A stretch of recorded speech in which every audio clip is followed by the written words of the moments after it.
नमस्कार, फाइटर समाचार में आपका स्वागत है। पेश है 3 अगस्त सोमवार शाम 6 बजे राजस्थान की टॉप खबरें। बड़ी खबरों से अपडेट रहने के लिए सब्सक्राइब करें फाइटर न्यूज को और प्रेस करें बेल आइकन को। गहलोत का जादू भारी पड़ने के बाद कांग्रेस सरकार की बाड़ेबंदी के विरोध में बीजेपी ने ट्विटर पर सामूहिक रूप से मोर्चा खोला है। प्रदेश में कांग्रेस से जुड़े बीजेपी नेताओं व कार्यकर्ताओं ने बाड़ेबंदी पर ट्वीट किए। बीजेपी प्रदेशाध्यक्ष सतीश पूनिया, विधानसभा के उपनेता राजेंद्र राठौड़, केंद्रीय मंत्री गजेंद्र सिंह शेखावत, सांसद दिया कुमारी से लेकर प्रदेश के कई नेताओं ने बाड़े में सरकार के नाम से ट्वीट किए। उधर वसुंधरा राजे की ओर से इस मामले में कोई ट्वीट नहीं होना चर्चा में रहा। उनके और उनके गुट से जुड़े कई लोगों ने इस अभियान से दूरी बनाए रखी। गहलोत सरकार से बर्खास्त मंत्री सचिन पायलट, रमेश मीणा और विश्वेंद्र सिंह के विभागों की कमान पूरी तरह से प्रदेश में 4 आईएएस ने संभाल ली है। इन विभागों के अफसर लगातार बैठक कर रहे हैं। मंत्रियों के बर्खास्त होने के बाद बिजनेस ऑफ रूल्स के अनुसार विभाग सीएम के पास चले जाते हैं। ऐसे में सीएमओ स्तर पर इन विभागों में वर्किंग की समीक्षा की जा रही है। पूर्व डिप्टी सीएम सचिन पायलट के पास ग्रामीण विकास व पंचायती राज व पीडब्ल्यूडी जैसे बड़े विभाग थे। कोटा जिले के केंद्रीय कारागृह में एक बंदी की मौत हो गई। जानकारी के अनुसार बूंदी जिले के भजनहेरी का रहने वाला कंवरलाल रेप के प्रकरण में 10 साल की सजा काट रहा था। उसका एमबीएस अस्पताल में इलाज चल रहा था। इस दौरान उसकी मौत हो गई। बारां जिले के अवैध खनन के वर्चस्व को लेकर हत्या करने का मामला सामने आया है। जानकारी के अनुसार नाहरगढ़ थाना इलाके के जलवाड़ा ओडियो बस्ती में अवैध पत्थर खनन को लेकर 2 पक्षों में विवाद चल रहा था। कल देर रात आरोपी राजू सहरिया ने नीरज शर्मा के सिर पर कुल्हाड़ी से वार कर हत्या कर दी। फिलहाल कई पुलिस टीमें आरोपी राजू की तलाश कर रही हैं।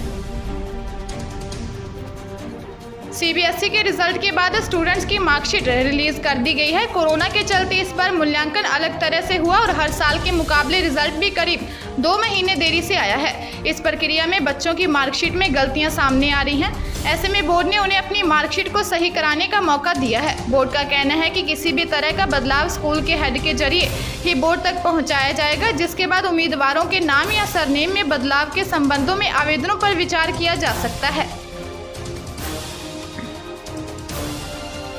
कोरोना वायरस की वजह से अगस्त में प्रस्तावित 129 नगर निकाय और नगर पालिकाओं के चुनाव का फैसला कल 4 अगस्त मंगलवार को होगा।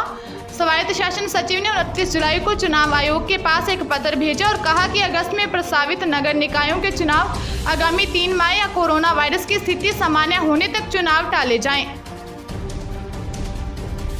जोधपुर जिले के नौसर में एक युवक ने रात को फांसी के फंदे पर लटक कर आत्महत्या कर ली।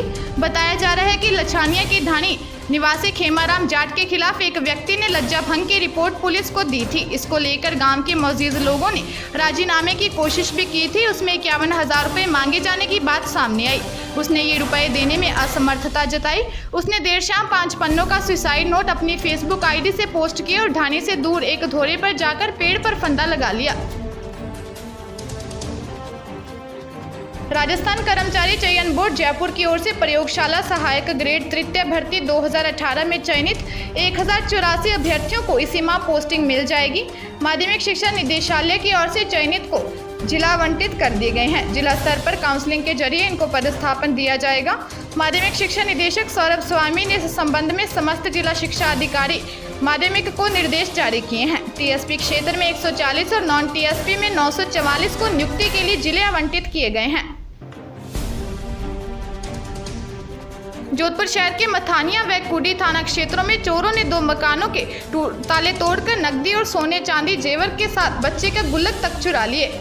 मथानिया पुलिस ने बताया कि हरिगाराम के मकान से बक्से का ताला तोड़कर 15 लाख रुपए, सोने की रखड़ी, 2 अंगूठियां, चांदी के रिजमोल व पायजेब, 3 जोड़ी बिछुड़िया व कंदोरा चुरा ले गए।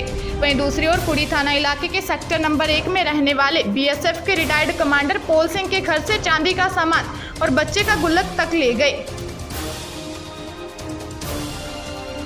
इंदौर से हरियाणा जा रही 20 पिस्टल और 37 मैगजीन की खेप की बरामदगी के मामले में भीलवाड़ा जिले की Mandal police Jodhpur central jail में बंद लॉरेंस बिश्नोई गैंग के सक्रिय बदमाश शुभम उर्फ बिगनी को प्रोडक्शन वारंट के जरिए गिरफ्तार कर यहां लाई है।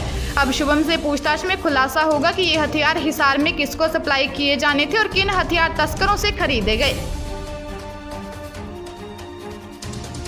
सैनिकों के नाम से ओएलएक्स व फेसबुक पर वाहनों के फर्जी विज्ञापन डालकर लोगों से ठगी करने का भरतपुर निवासी 22 वर्षीय बदमाश अकील खान को अलवर की रामगढ़ थाना पुलिस ने गिरफ्तार कर 3,09,100 रुपए, एक मोबाइल, अलग अलग बैंकों में 5 ATM कार्ड सहित एक बाइक बरामद की है। पुलिस विशेष टीम के कांस्टेबल पवन कुमार ने बोगस ग्राहक बनकर बदमाशों से संपर्क कर आरोपी भरतपुर निवासी अकील खान की लोकेशन ट्रेस की और उसे रामगढ़ के डोली मार्ग पर गिरफ्तार कर लिया।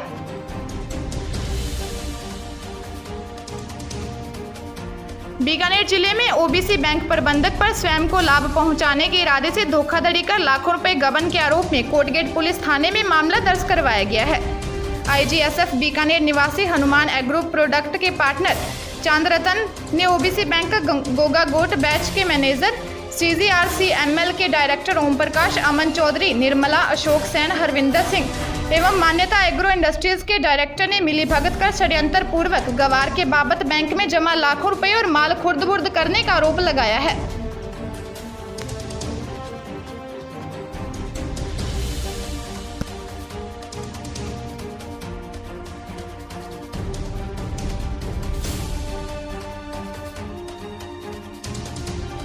ताजा तरीन खबरों के लिए फाइटर न्यूज को सब्सक्राइब करें और बेल आइकन को प्रेस करें ताकि नई न्यूज अपडेट होते ही आपके फोन की घंटी बज जाए। Once again